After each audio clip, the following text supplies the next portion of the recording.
It all started when your life seemed stuck for no clear reason. You were doing everything right, trying, pushing, waiting, yet nothing moved. Doors stayed closed, plans froze mid-air, and even your motivation felt heavier than usual. You began to wonder if maybe life had quietly made a decision about you. What if it has?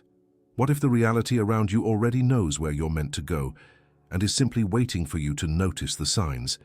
Because sometimes it's not that life has stopped, it's that it's redirecting you toward what's real. Have you noticed how certain patterns repeat in your life, almost like an invisible script? You meet the same kind of person wearing a different face. You change jobs, cities, or goals, but somehow the same frustrations find their way back to you. It's as if reality keeps recycling moments until you finally pause long enough to see the hidden lesson behind them. You might call it coincidence, but coincidence rarely repeats with such precision. Life is not random, it's responsive. It mirrors what you keep broadcasting beneath the surface. Your beliefs, your expectations, your quiet fears. And until you recognize what part of you keeps recreating the same situation, it will continue showing up like a teacher who refuses to let you skip the class you keep failing. Think about it. That friend who always betrays your trust, the opportunities that collapse at the last minute, the constant feeling of being almost there but never quite arriving. Different scenes, same emotion underneath. That's not bad luck. That's feedback. Reality is trying to bring something into focus that you've been unconsciously avoiding. Patterns exist to reveal what still runs your life without your permission. The reason they repeat isn't to punish you. It's to give you another chance to wake up. Because awareness breaks repetition. Once you truly observe a pattern, without defending, blaming, or numbing it, it begins to lose its power over you. Imagine reality as a mirror that doesn't just reflect your face, but your inner stance. When you walk past it hurriedly, you barely see the details. But when you stop, when you really look, you notice the tension in your shoulders, the worry in your eyes, the way you've been carrying the same story for years. That's what these recurring situations are. Mirrors held by life to show you what still needs your attention.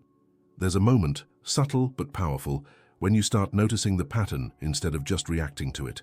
Maybe it's when you realize that every argument ends the same way. Not because people never change, but because you keep responding from the same wound. Maybe it's when you see that your goals always burn you out. Not because the world is cruel, but because you've tied your worth to endless striving.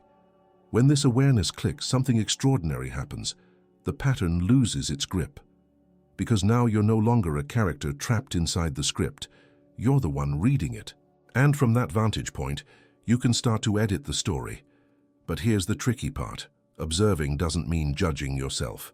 Most people, when they finally see their repeated patterns, rush to self-blame.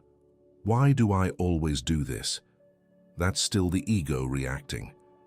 Observation is quieter. It's looking at your life like a scientist examines data. Curious, patient, detached from outcome.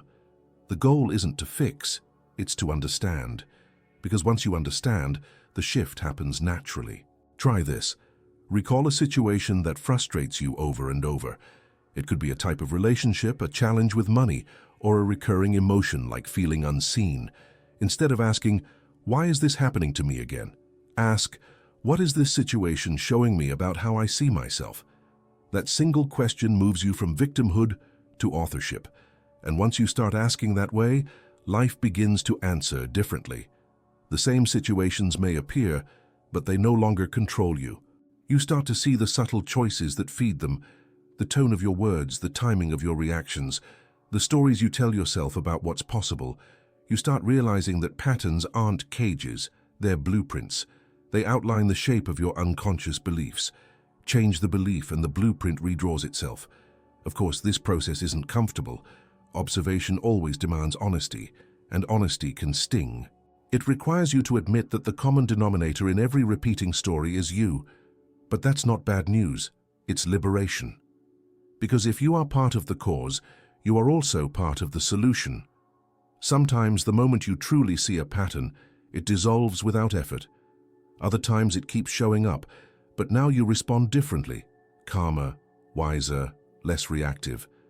That's how you know transformation is taking root. Life doesn't change all at once. It adjusts itself around your awareness. You'll begin to notice how the same events that once triggered you now reveal information. The argument becomes a signal of where your boundaries are weak. The delay becomes a lesson in patience. The loss becomes a doorway to something more authentic. And in this way, what used to feel like repetition turns into refinement. Reality's intelligence works like this. It never stops teaching you. When you ignore the whisper, it repeats the message a little louder, a little closer, until you can't look away. The repetition is compassion in disguise, life giving you as many chances as you need to wake up to yourself. And here's where things start to shift in a deeper way. Once you learn to observe instead of react, reality itself begins to change texture. The same situations that once trapped you now become transparent, revealing the mechanism behind them. It's like suddenly seeing the gears inside a clock. You understand how time moves and you stop fighting it. But not everyone reaches that point. Most people stay stuck in reaction, repeating loops without realizing that their own attention fuels them. The next step, the one that transforms everything, is learning how to stop reacting automatically and start observing consciously. Because that's where your real power begins. It sounds simple, but this one distinction changes everything. Reaction is automatic, a reflex born from fear, habit, and unexamined memory. Observation, on the other hand, is awareness in motion. One tightens you, the other opens you. One repeats the past, the other creates a new possibility. You can see it in the smallest moments.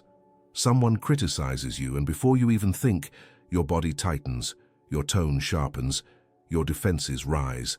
You're no longer responding to the present. You're reliving an old story. Maybe it's the story of being misunderstood, or the fear of not being enough. Whatever it is, the moment you react, you surrender authorship. Reality stops being something you shape and becomes something that controls you. Reacting is like adding gasoline to a fire you claim you don't want. You say you want peace, but the way you rush to prove a point fuels conflict. You say you want change, but the way you panic at discomfort keeps you locked in the same pattern. Reaction disguises itself as action, but it's not the same thing. Reaction is impulsive. Action, when born from observation, is intelligent. When you observe instead of react, you step outside the movie for a second. You see the script, the scene, the emotion, but you're no longer lost inside it. That tiny pause, that breath before you respond, is where your freedom lives.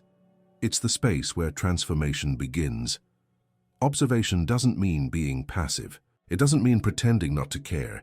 It means you're awake enough to choose your next move, instead of being dragged by an emotion that doesn't belong to the moment. The observer sees the wave coming, but doesn't drown in it. The reactor gets pulled under every time. Most people never realize how much of their life is lived in reaction. They wake up already chasing, already worrying, already defending a story they didn't even choose. Someone looks at them a certain way, and their mood shifts. A message is left on read, and they spiral. Reality becomes a series of triggers instead of a landscape to navigate consciously. This isn't because people are weak. It's because reactivity feels like protection. When you've been hurt or disappointed, reacting gives a temporary sense of control. It's the nervous system's way of saying, if I fight back, maybe I won't get hurt again. But in truth, every reaction keeps you chained to the same emotion you're trying to escape. Observation, however, is a form of quiet power. It doesn't need to prove, defend, or control. It simply notices, and noticing changes everything. Neuroscience calls this the pause effect. When you witness your own thoughts and emotions, instead of acting them out, different parts of the brain activate. The amygdala, your fear center, calms down, and the prefrontal cortex, the part responsible for reasoning and choice, lights up. You literally shift your biology by observing instead of reacting. Try this for a moment. Think of the last time something or someone triggered you. Replay it slowly, not to judge yourself, but to see the exact moment the emotion took over. What did you feel in your body? A tightening in the chest, a rush of heat in your face? That's the moment where observation could have entered. If instead of responding immediately, you had just noticed, not analyzed, not suppressed, just noticed, you would have interrupted the cycle. That's the power of awareness. It turns every emotional storm into usable information. When you start observing your reactions, you realize they are signals, not enemies. Anger shows where a boundary is unclear. Jealousy reveals what you believe you lack. Fear points to where you've stopped trusting life. Observation translates reactivity into understanding. The most profound changes often come from the smallest pauses. One breath before replying to that message, 1 second of silence before raising your voice, one conscious exhale before deciding what to do next. Those brief spaces seem invisible, but they're where entire futures are rewritten. Because in that space, you're no longer being pulled by the past, you're choosing from presence. Observation also rewires how reality responds to you. When you stop reacting, situations begin to lose their sharpness. Conflict dissolves faster. People sense your calm and mirror it. Opportunities that used to slip by unnoticed start to appear. Why? Because when you observe, your energy becomes coherent, and coherence attracts clarity. The challenge, of course, is remembering to pause when everything inside you screams to react. The mind loves drama. It thrives on "how dare they" and "this always happens." But awareness is like a muscle. The more you practice it, the stronger it gets. At first, you'll remember after the fact, after the argument, after the decision, after the regret. That's okay. Even noticing that you forgot to observe is part of the training. Over time, the gap between stimulus and response widens. You begin to notice thoughts before they become words, emotions before they become actions. You start seeing how much of what once seemed uncontrollable is actually a matter of awareness. Life doesn't stop testing you, but now you see the test coming. And in those moments of observation, something beautiful happens. Reality becomes less personal. You stop taking everything as an attack or a punishment. You start seeing patterns, lessons, feedback. You start realizing that life isn't out to get you. It's trying to wake you. Still, many people resist this shift because observing feels too slow in a world obsessed with reacting fast. We're trained to respond instantly, to texts, to news, to emotions. But the truth is, slowness is strength. It's in stillness that you see clearly. You can feel when you're reacting versus observing. Reaction feels tight, rushed, urgent. Observation feels spacious, grounded, unshaken. Reaction demands control. Observation trusts process. And that trust is what allows reality to move things in your favor without your constant interference. Because when you stop reacting, you stop fighting the flow of life. And when you stop fighting, life starts guiding. But sometimes, that guidance doesn't come gently. There are moments when everything around you begins to fall apart, not as punishment, but as a deeper redirection. And that's exactly where we're heading next. You know the feeling. Plans that once seemed solid begin to crumble. People drift away without explanation. The things that used to excite you lose their spark. You try harder, you push, you fix, you plan. But the more you force, the heavier everything feels. It's as if reality itself has decided to stop cooperating with your efforts. Most people panic at that moment. They think they're being punished, that they've made a wrong turn, that life is slipping out of their control. But what's really happening is something far more intelligent. When everything starts going wrong, it's not chaos, it's correction.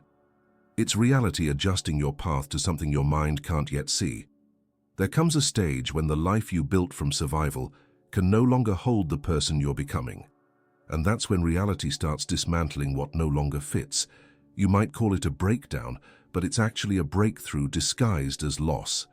The timing is rarely convenient, and it never feels fair, but it's precise. Life waits until you're strong enough to lose what's false before it starts stripping it away. Think of it like a forest fire that clears old growth so new life can emerge.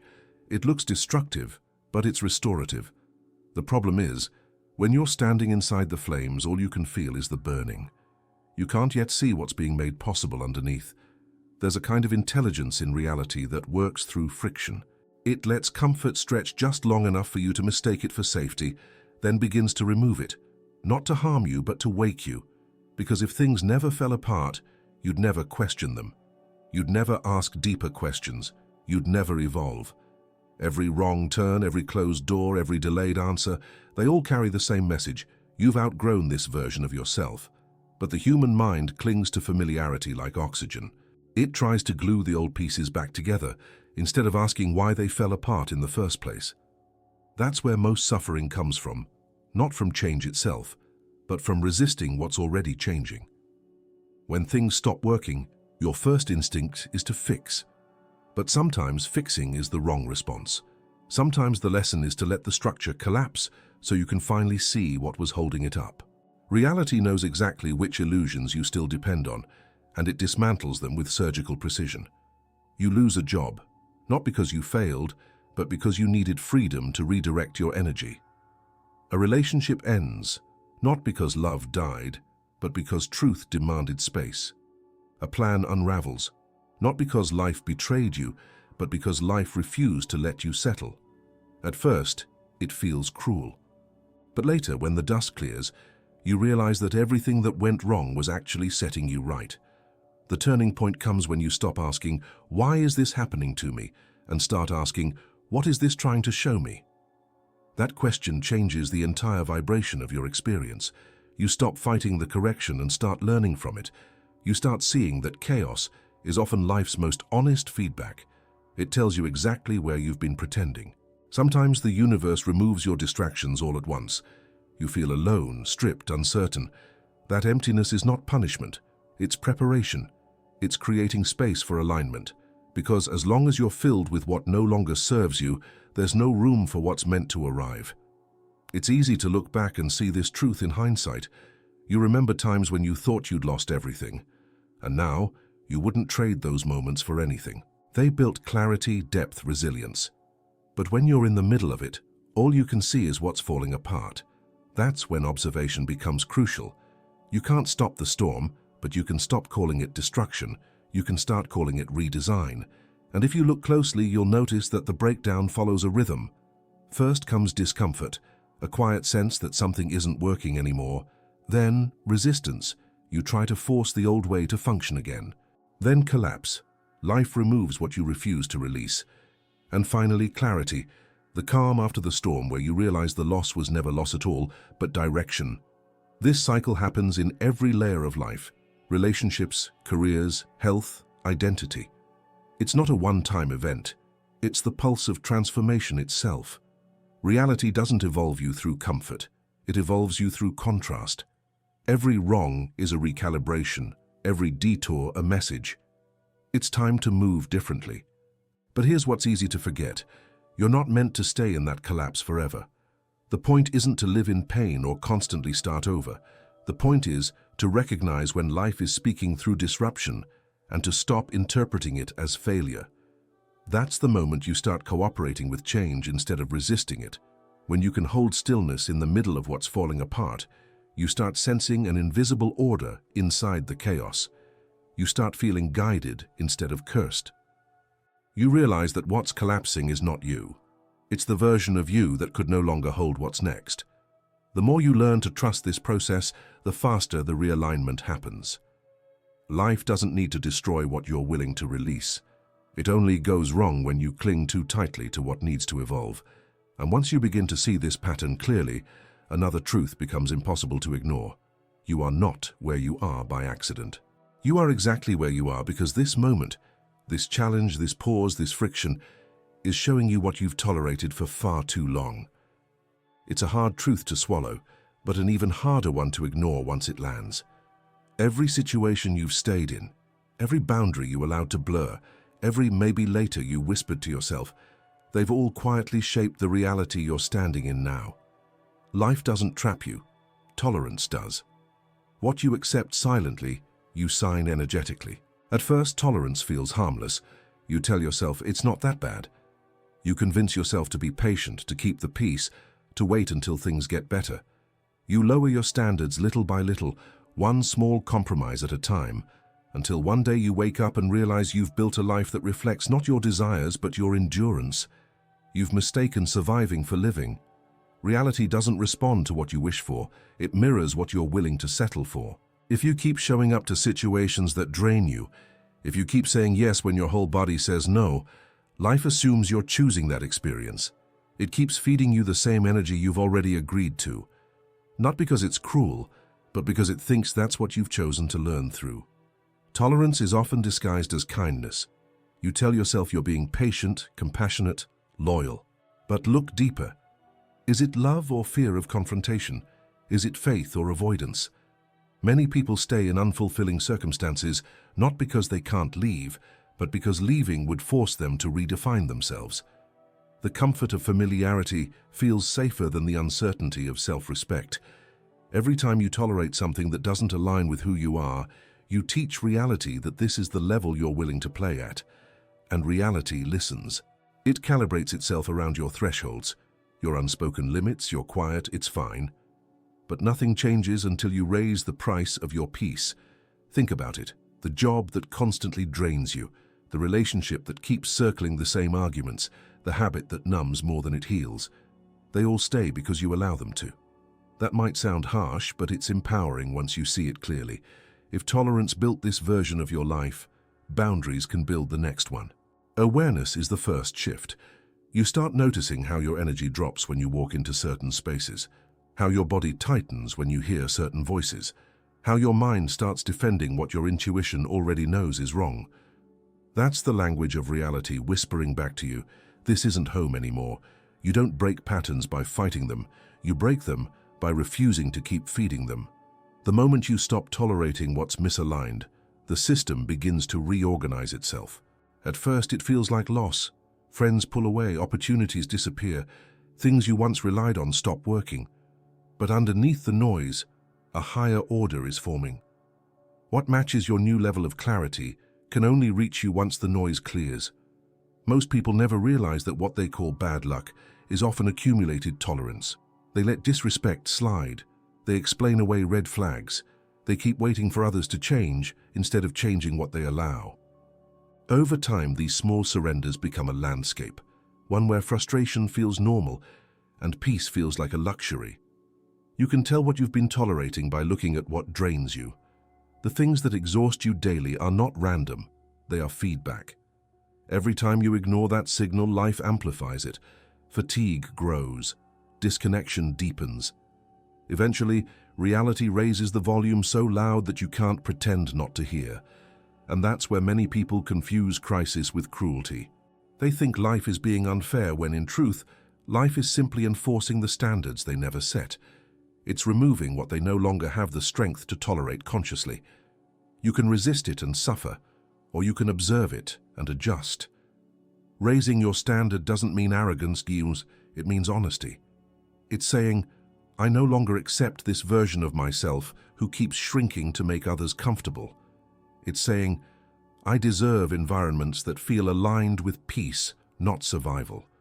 The moment you claim that truth, reality begins to rearrange in your favor. It doesn't always happen fast, but it always happens. Of course, this shift isn't painless. The moment you stop tolerating what's been comfortable, the world around you reacts. People who benefited from your silence might resist your new boundaries. Circumstances that fed on your compliance may collapse. It feels lonely at first, but it's a sacred loneliness, the kind that precedes expansion. You begin to see how much energy you used to spend maintaining what was never meant for you. You start reclaiming that energy and investing it in clarity, creativity, and direction. What once felt like chaos starts to feel like cleansing. You are where you are because of what you allowed, and you'll move forward the moment you start allowing differently. This realization doesn't condemn you, it empowers you. Because if tolerance built this reality, then awareness can unbuild it. You have the right and the responsibility to decide what no longer gets access to your energy. The challenge is to keep that awareness alive when things start shifting. The moment you begin setting boundaries, life will test them. It will ask, are you sure? People will return with apologies. Old patterns will whisper, maybe this time it'll be different. But reality doesn't change through promises. It changes through consistency. When you stop tolerating the unnecessary, Space opens up for the authentic. The noise quiets. Your decisions become cleaner. Your path becomes visible again. And yet, paradoxically, the more control you try to assert in this process, the more chaotic life can feel. Because alignment doesn't come from control, it comes from awareness. And that's where the next lesson begins. Learning that the tighter you hold on, the more life pushes back. You've probably noticed it. Those moments when you tighten your grip on life, when you plan every detail, monitor every outcome, and push harder just to make sure nothing slips through the cracks. But somehow, the harder you try to keep things in order, the faster they unravel. The relationship you try to manage becomes distant. The project you obsess over hits unexpected blocks. The more you chase stability, the more unstable everything seems to get. It's as if reality senses your tension and mirrors it back. Because control doesn't create safety, it signals fear. And fear, when amplified, distorts everything it touches. At first, control feels productive. You tell yourself you're being responsible, proactive, prepared. But beneath that surface, there's a quiet anxiety whispering, if I don't hold everything together, it will all fall apart. That's not awareness. That's survival mode, disguised as discipline. It's the nervous system's way of saying, I don't trust life enough to let it move naturally. Control is a beautiful illusion. It gives you the feeling of power without the substance of peace. You make endless lists, set constant reminders, check in on others, double-check your own plans. You're doing everything right, yet you're exhausted. Because control doesn't just organize your outer world, it drains your inner world. Every bit of mental energy spent holding on tight is energy taken away from presence, intuition, and flow. Reality, however, works on a different frequency. It's not built to be dominated, it's built to be danced with. When you try to manage every step, the rhythm gets lost. The music stops making sense, but when you loosen your grip, when you allow the unexpected, when you trust timing, the rhythm finds you again. That's when synchronicities happen. That's when things begin to align effortlessly.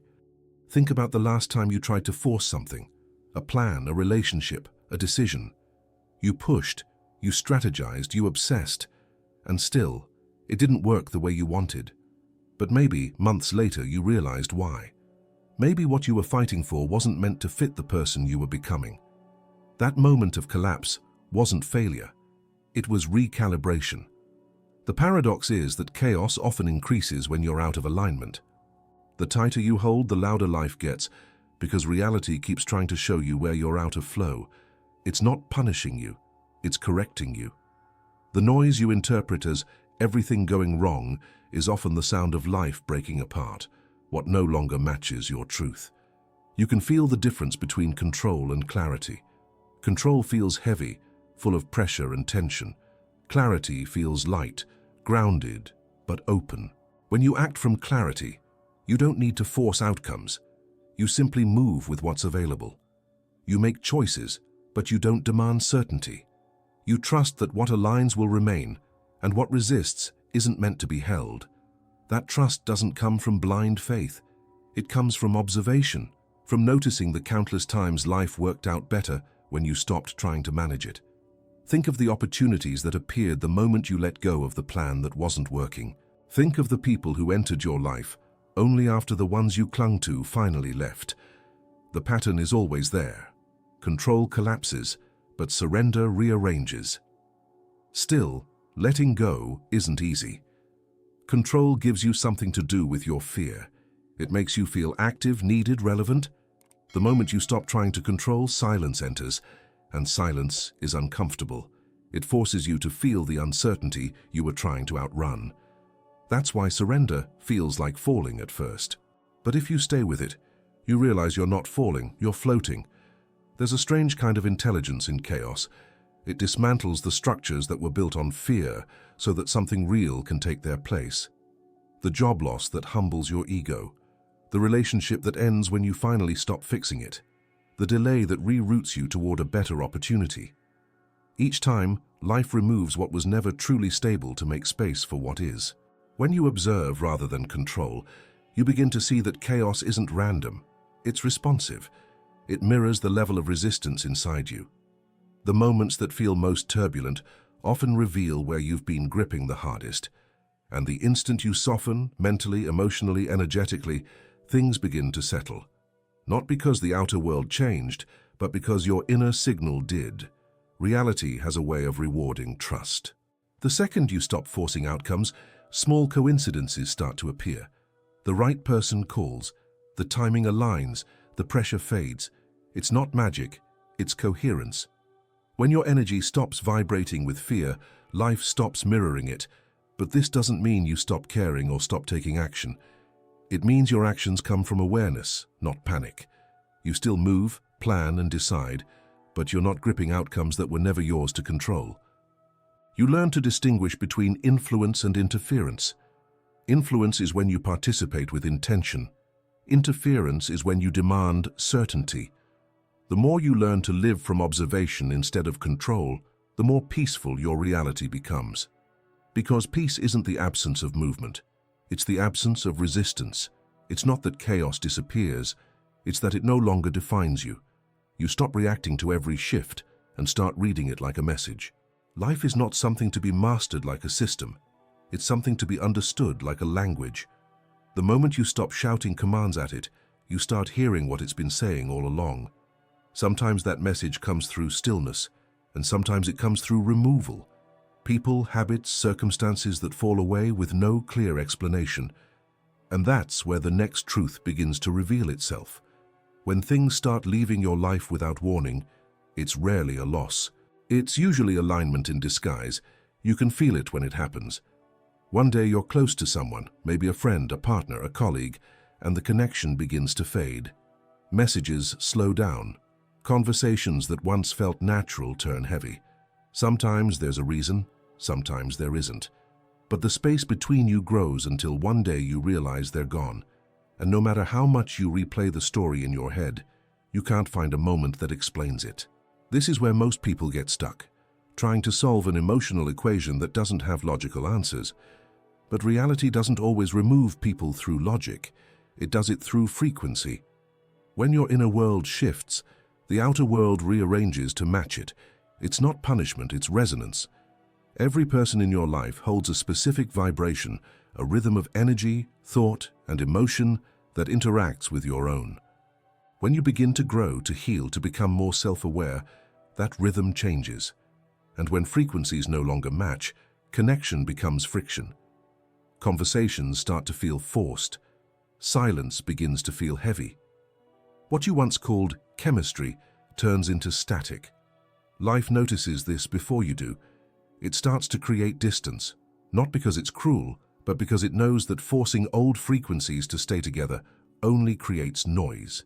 When you enter a new state of being, the people who belong to that level begin to appear naturally, just as those who no longer align start to drift. The transition looks like loss, but it's actually refinement.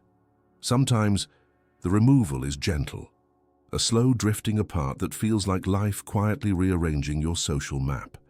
Other times it's abrupt, a conflict, a betrayal, a misunderstanding that cuts the connection instantly. But whether it's quiet or chaotic, the intention is the same. Reality clearing space for coherence. When you cling to relationships that no longer resonate, you block movement. You anchor yourself to old versions of you, versions that existed before your current awareness. That's why letting go often feels like grief. You're not just losing a person, you're shedding a self. It's natural to want to hold on. After all, these are people who shared your past, who knew your stories, who witnessed parts of you that few others did. But staying attached to what no longer fits is like trying to wear a coat that once kept you warm, but now restricts your breathing. It's not betrayal to outgrow someone, it's evidence that you're changing. The universe has a precise way of editing your circle. It removes who distracts you from your direction and introduces who aligns with your expansion. You don't need to chase or replace. Your only task is to stay open, to trust that absence always precedes arrival. When someone exits your life, it doesn't mean the connection was meaningless. It means it served its purpose. Think of every significant person you've lost. At the time, it probably felt random or unfair, but look at who you became afterward. Look at what you learned. Some people enter your life to awaken you to love, others to teach boundaries, others to mirror the parts of yourself you hadn't yet faced. They were never meant to stay forever. They were meant to move you forward. And sometimes, their departure is not even about them. It's about you stepping into a new alignment that can't support what once was. When you stop matching someone's energy, their presence naturally fades. There's no need for dramatic closure. The distance is the closure. The hardest part is the silence that follows. When someone leaves, the mind searches for reasons. Did I do something wrong? Could I have fixed it? But reality often doesn't give answers until you've stopped asking from pain. Only when you quiet the story can you hear the deeper truth. That endings are not personal. They're energetic. This is why you must resist the urge to chase people who have already vibrated out of your path. Chasing them pulls you back into an outdated frequency. You don't owe anyone endless access to your energy just because they once had it. Relationships, like everything in life, are meant to evolve. Some continue with you, others remain as memories that shaped you. The space left behind by those who leave is not empty, it's fertile. It's the ground where new resonance takes root. But if you fill that space too quickly, trying to distract yourself from the ache, you miss the point. The point is to sit in that emptiness long enough to meet the version of you that no longer depends on old attachments for validation. You might not see it now, but each removal is a kind of alignment ceremony. Reality is saying, you've reached a new frequency. Let me adjust your surroundings accordingly. It's the same principle as pruning a tree. The cutting looks harsh, but it's what allows new branches to grow stronger and fuller. If you pay attention, you'll notice a rhythm to these transitions.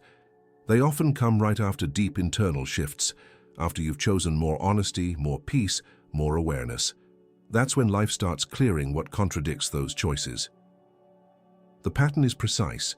The moment you commit to your truth, everything untrue begins to dissolve. Still, it hurts. Even knowing the purpose doesn't erase the ache. There's a certain emptiness that comes with evolution, the quiet after release. But if you can stay present with that space instead of rushing to fill it, you'll feel something subtle underneath the grief. Lightness, freedom, an unfamiliar calm that tells you you're no longer carrying what isn't yours. People leave not because they failed you, but because their role in your story reached its end. And just as some are being removed, others are already making their way toward you, people whose energy will match the person you're becoming, not the one you were. And if you can trust that process, if you can allow what's leaving to leave, you'll notice another pattern forming beneath it. Sometimes the answers you've been waiting for arrive disguised as problems, delays, or discomforts that force you to look closer at what's truly in front of you. Since childhood, you've been told to dream big, to set intentions, to visualize, to ask the universe, God, or life itself for what you desire. You've been taught to want clearly, to pray with faith, to manifest with confidence. But no one really taught you how to recognize the answer when it comes, especially when it doesn't look the way you imagined. You ask for courage, and life sends you a situation that scares you enough to reveal it. You ask for patience, and delays multiply until you have no choice but to breathe. You ask for strength, and everything that once held you up begins to crumble so that you can learn to hold yourself. You ask for clarity, and people start leaving. Routines shift, and comfort disappears. But instead of recognizing these moments as responses, you call them problems. You think life ignored your request when in truth it delivered it perfectly, just in a form that forced you to grow. We were trained to look for blessings wrapped in beauty. We expect our prayers to arrive gently, as gifts, not as disruptions. But reality doesn't work that way. It doesn't hand you what you want. It gives you what will make you ready for it. And that readiness rarely feels peaceful at first. It feels like confusion, loss, even disappointment, because the mind judges everything by comfort, while life measures by alignment. There are moments when what you've asked for stands directly in front of you, disguised as the very thing you're resisting. Maybe it's an opportunity that scares you because it stretches you. Maybe it's a conversation that feels uncomfortable but carries the truth you've been avoiding. Maybe it's a person whose presence challenges your ego but expands your awareness. Answers don't always shine. Sometimes they confront. Life doesn't speak in straight lines. It speaks in mirrors. It shows you your own vibration reflected back through events and people. The question isn't, is the universe answering me? But rather, am I noticing how it already has? Because reality responds instantly to frequency, not words. When you shift internally, your external world begins to rearrange, subtly at first, then unmistakably. The problem is that most people only recognize answers when they match their expectations. We live in a culture that worships asking. Vision boards, affirmations, endless prayers. But asking is only half of creation. The other half is observation, the art of paying attention to how life starts moving once the question has been sent. The answer is never far. It's just often filtered through your assumptions of what it should look like. You can see this pattern everywhere. You ask for love and suddenly, every unresolved wound around intimacy resurfaces. You think you're moving backward, but you're actually being prepared to receive the kind of connection that requires honesty, not illusion. You ask for abundance and your finances get tight, not as punishment, but as a mirror showing you your relationship with scarcity. You ask for peace, and life removes every distraction that kept you from facing yourself. The process doesn't always feel like a blessing, but it is. The truth is, you've never been ignored. You've just been impatient. You wanted the answer to appear without having to change to meet it. But life doesn't deliver requests to the person you were when you asked. It delivers them to the person you're becoming through the asking. The delay between intention and manifestation is often the time it takes you to grow into the version of yourself capable of holding what you've requested. Observation is what bridges that gap. When you start watching life like a conversation instead of a battle, everything begins to make sense.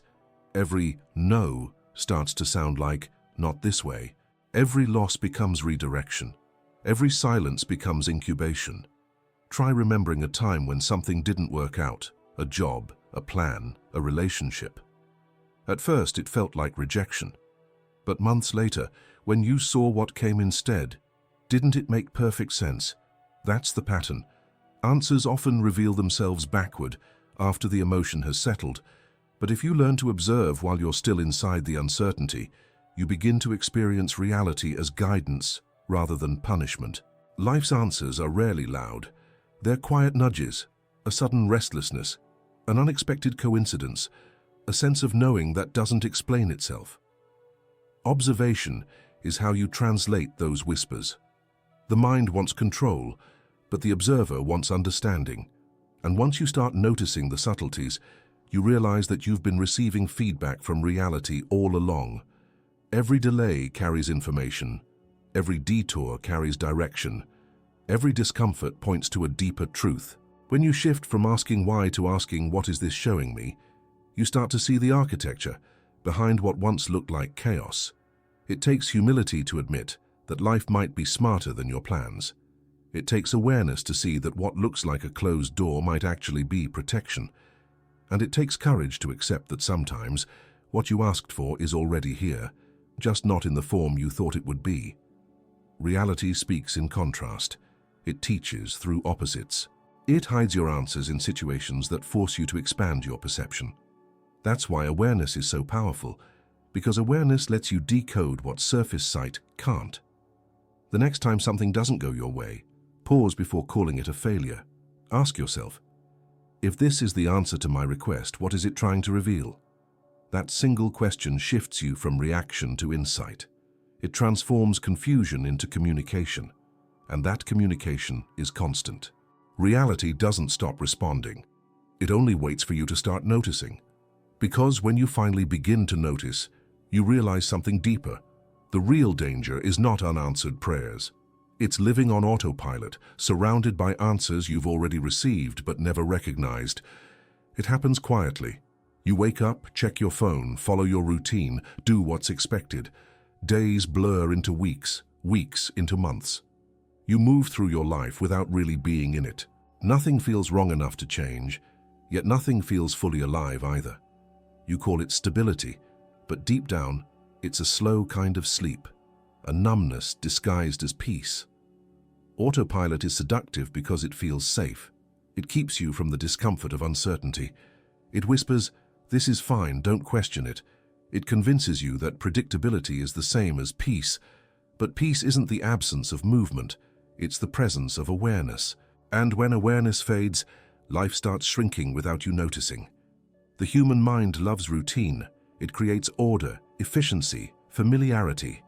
But the soul thrives on aliveness, on discovery, on the unknown. When your days stop surprising you, when everything feels repetitive but normal, it's not a sign of balance, it's a sign that you've stopped observing. You're functioning, not living. The world around you begins to reflect that state.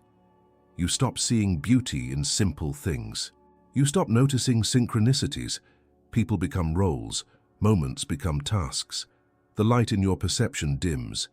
You might still smile, still laugh, still show up, but somewhere beneath the surface, a quiet voice whispers, "Is this it?" That voice isn't boredom. It's consciousness trying to wake you.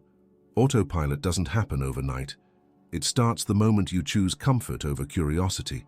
The moment you stop asking questions like, "Why am I doing this?" or "What does this really mean to me?"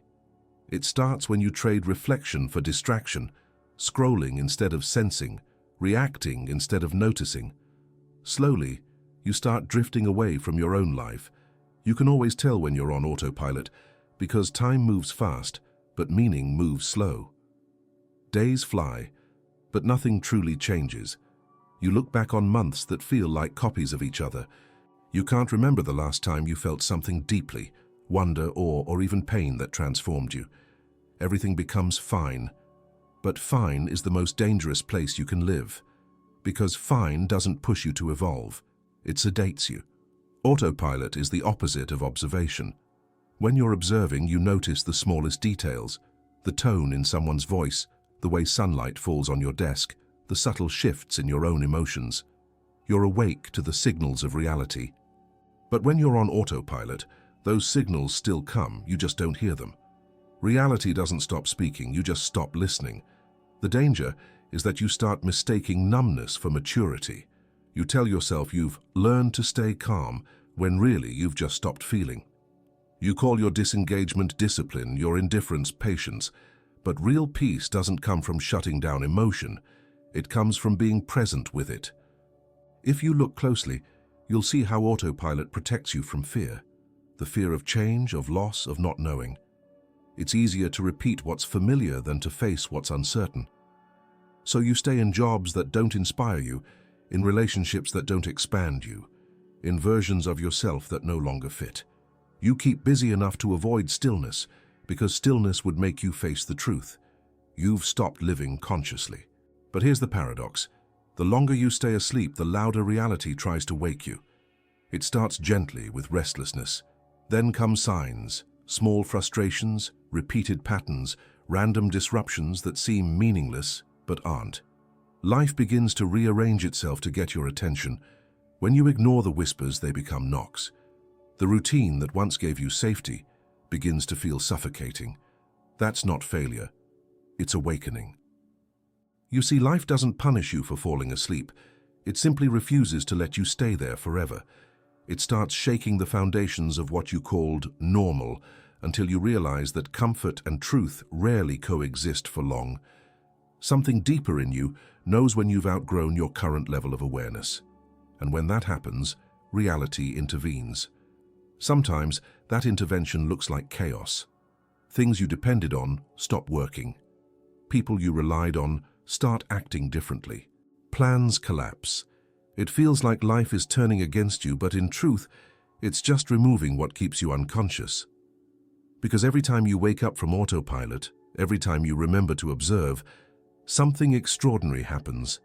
You start seeing meaning in places you once ignored. You begin to notice the subtle guidance woven into your day, the conversation that mirrors your thoughts, the obstacle that redirects your timing, the coincidence that feels too precise to be random. You start realizing that reality is interactive, responsive, alive. But that awareness only appears when you stop living mechanically. The mind fears awareness because awareness demands responsibility. Once you see clearly, you can't pretend anymore. You can't blame others for choices you keep repeating. You can't hide behind "that's just how life is." Observation wakes you to your own participation in the script, and that awakening, though uncomfortable, is where freedom begins. The question is not whether you've fallen into autopilot. Everyone does. The question is whether you're willing to notice it, to pause long enough to feel your own presence again, because every moment of noticing, even for a few seconds, is enough to break the spell. Awareness doesn't require radical change, it requires attention. Look up from the screen, feel your breath, listen to the silence behind your thoughts, notice the way your body responds when something's true or false. These small acts of observation bring you back to life, literally. Reality always tries to wake you gently before it resorts to force. The whispers come first, subtle intuitions, small discomforts, quiet repetitions. But if you keep ignoring them, life has a way of turning up the volume until you can't look away. And that's where the next shift begins, when reality stops whispering and starts knocking, not to punish you, but to pull you back into alignment. You've felt those whispers before. The small tug in your gut telling you something's off. The unease you feel before saying yes to something you know you should decline. The tiredness that follows a decision that looks good on paper but feels wrong in your body. These are not random feelings. They're messages, quiet signals from reality guiding you back into alignment before the noise becomes pain. But most people ignore them. We explain them away, rationalize them, drown them out with distractions. We tell ourselves, it's just a phase. I'm overreacting. It'll get better. We choose logic over intuition, comfort over truth. And that's when the whisper has to grow louder. Reality is patient, but it's also persistent. When you don't listen to its whispers, it changes its tone. The discomfort becomes confusion. The small obstacle becomes a wall. The subtle fatigue becomes exhaustion. It's not revenge, it's communication. The universe doesn't punish, it recalibrates. It keeps sending the same message in different forms until you stop running from it. Every breakdown starts as a whisper that was ignored. The friendship that ended suddenly. There were quiet signs before, the tension in conversations, the energy that no longer matched, the job that drained you until you burned out. The signs were there, the morning dread, the disconnection, the small voice saying, "This isn't it." The body that finally forced you to rest? It had been whispering for months through fatigue, tension, or small aches. You just didn't have time to listen. The truth is, life never blindsides you. It always sends warnings, soft, subtle, and repetitive. The only reason they feel like shocks is because you dismissed them when they were still whispers. You thought you could manage, negotiate, or control your way around them. But you can't outthink what your soul already knows. Observation is what keeps whispers from turning into chaos. When you pay attention early, when you honor that quiet nudge instead of doubting it, you prevent reality from having to raise its voice. Listening at the whisper level is the highest form of wisdom. It's how you move through life with grace instead of collision. But listening requires slowing down, and slowing down is something our culture resists.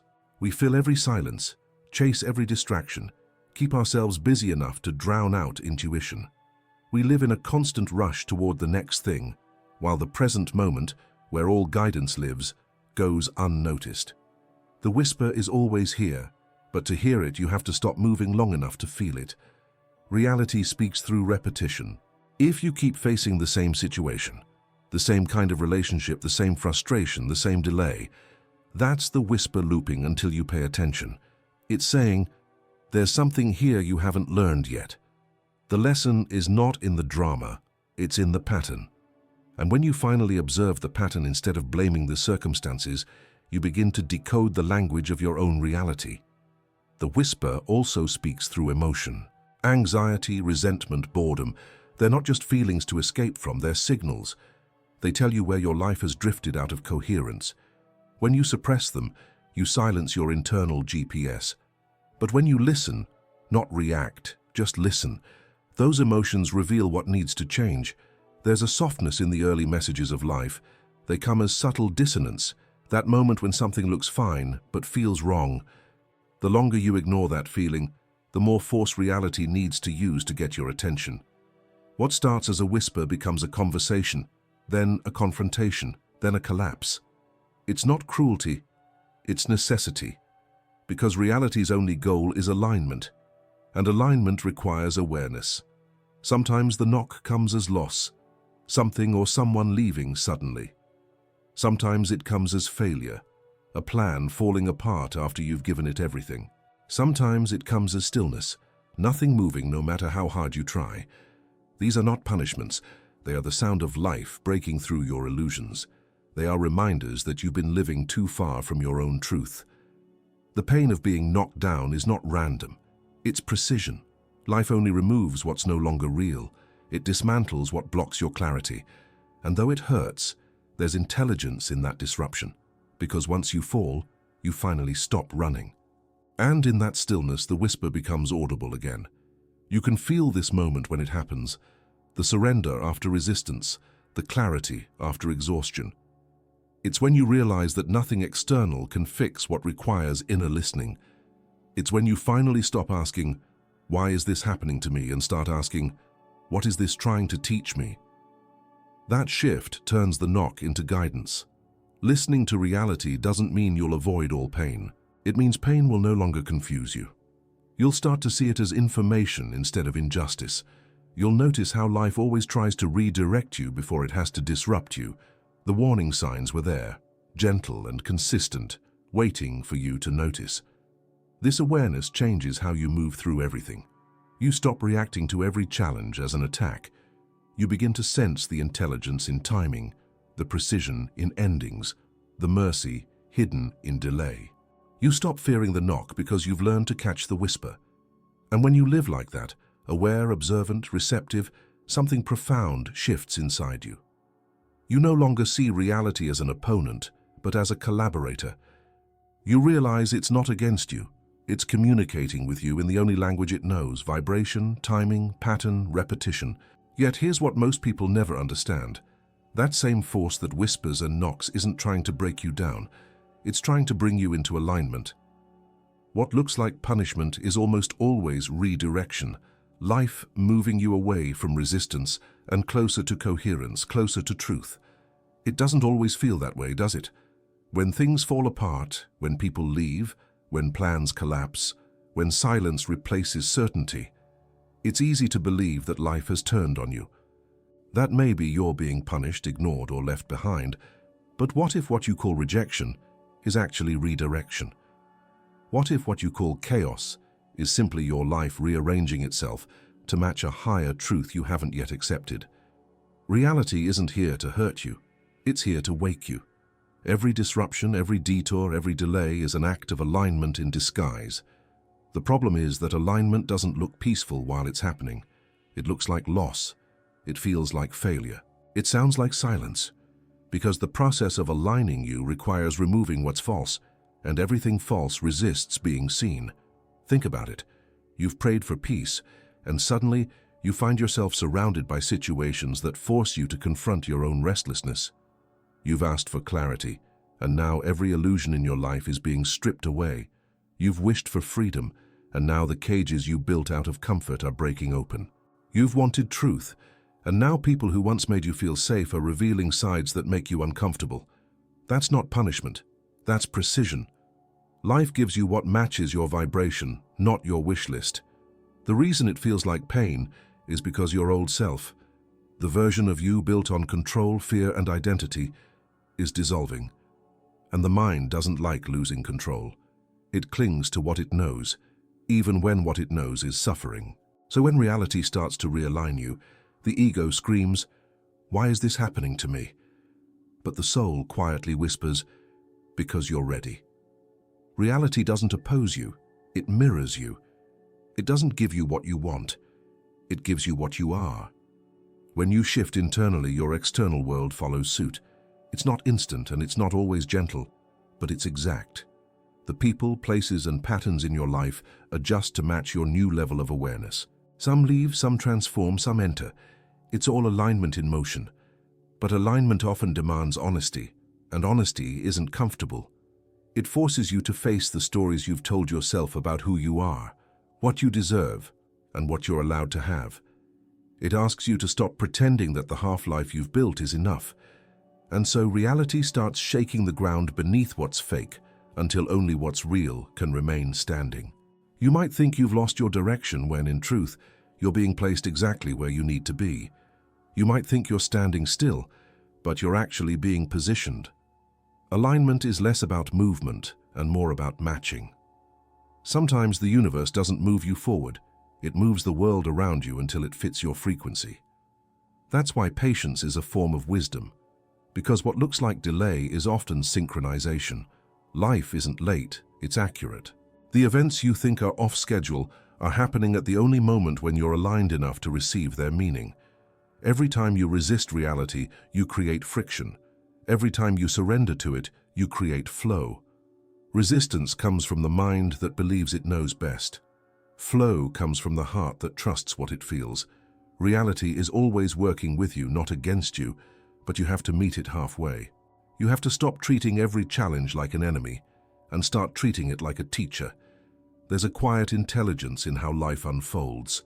Notice how what once devastated you later revealed itself as a gift, how endings became beginnings, how losses made room for something better, how heartbreak softened you into compassion. You can't see alignment while it's happening. You can only recognize it in hindsight. That's why trust is so essential. Trust doesn't mean liking what's happening. It means recognizing that what's happening is purposeful, even if your mind can't yet see the purpose. It means knowing that nothing leaves your life unless something more aligned is trying to take its place. The question is never, why did this happen?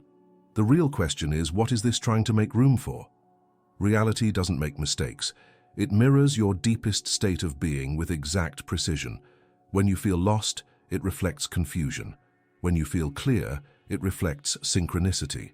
When you start living honestly, choosing what feels right instead of what looks safe, life begins to open up in ways you can't predict but can always recognize. And yet, most people keep fighting this alignment. They keep trying to rebuild what life has already dismantled. They chase old versions of themselves, old relationships, old plans, thinking that stability equals safety. But reality can't support what's no longer true. The moment you cling to what's expired, reality begins to remove it. That's not cruelty, it's coherence. Life cannot hold what's out of rhythm with your evolution. You can feel when you're in alignment. There's a sense of ease, not because everything is perfect, but because everything feels connected.